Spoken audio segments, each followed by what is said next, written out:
Welcome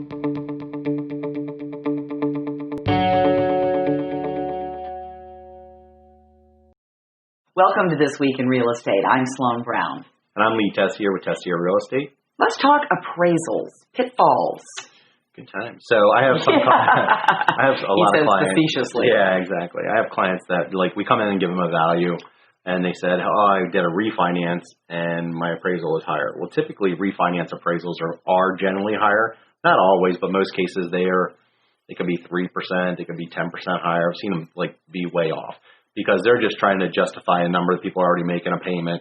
They're just trying to justify that. Just like when we sell a house, sometimes they'll do an appraisal ahead of time. The seller may want to know. Most of the time they're wasting $400, $500 because we're going to base comps and give you a value as part of what we do.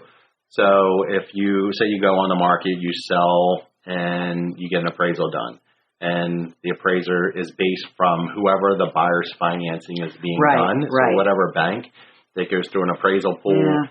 And it may be 10 or 15 appraisers. Whoever gets it, it's luck of the draw. Because with all the downturn from 2008, appraisers and loan officers can't speak together anymore. So there's got to be a divide in that they can talk to us as agents, but they're calling us the schedule to get into the house. We see some under appraisals. We see some over appraisals. We see appraisal repairs. What's an appraisal repair? So say if they're doing an FHA or VA loan. Right. And there's a broken window pane. Or FHA, if it's more than 3 steps and it doesn't have a handrail, then they call a handrail, or anything that's safety related. No water in the basement, no mold. We've seen some cases it's not really even mold, and they'll call it out, and then it's got to be clean, and they have to come back and inspect it. Refi appraisals. I just had somebody I knew recently. They were going to sell their house, say that a $675 price point, it doesn't sell. They were on the market for a few months. They decided they're going to refinance because they could get a better interest rate. Well, that $675 house that didn't sell, they get a refi appraisal, $830,000. So over $175,000 or $160,000 difference. What? So it doesn't even make sense. So they're just trying to substantiate a value. They only needed a higher value for them to have 20% equity. I don't know why they appraised this one so high. But a lot of time for us as agents, we have to factor in conditions, updates, where it's located, if there's anything that's impairing it or what's selling around it.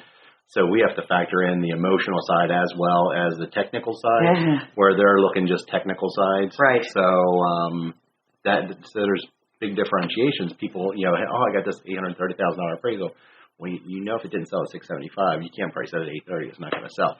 So you get something of that sort, or if something under appraises, that buyer, if they're doing conventional financing, is going to have to put that additional money down. So sometimes they're getting 2 and 3 offers on properties, and the buyer agrees to pay that amount. We had that where it underappraised by $10,000. That buyer had to put the additional money down. So that can be done as long as they have the additional funds to do it.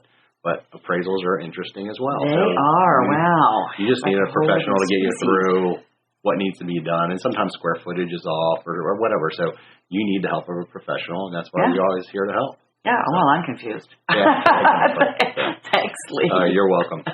We'll see you again soon.